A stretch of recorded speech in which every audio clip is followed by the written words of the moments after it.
Mga bro, may magandang balita para sa AFP Modernization Program.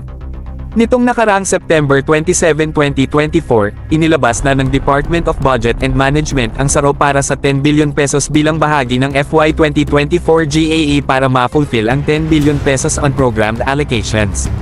Ibig sabihin, mula sa 40 billion pesos plus 10 billion pesos na nakalaan para sa FY 2024, halos 3 billion pesos na lang mula sa programmed allocations ang hindi pa nire-release. Hindi na masama, mga bro, lalo na't may 3 buwan pa bago matapos ang taon.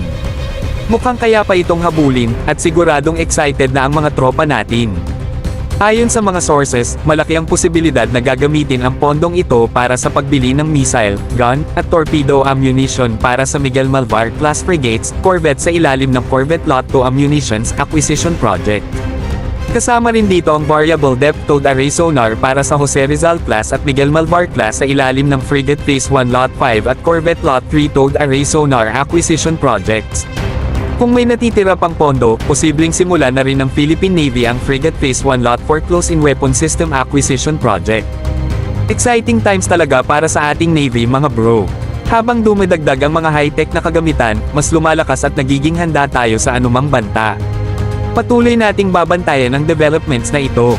May posibilidad pang may iba pang projects na mapundohan mula sa natirang budget, pero mukhang siguradong mabibigyan ng pondo ang Corvette Munitions via MICA. Maraming sublots ang project na ito, kaya asahan natin ang involvement ng mga bigatin tulad ng LIG Next 1 at MBDA.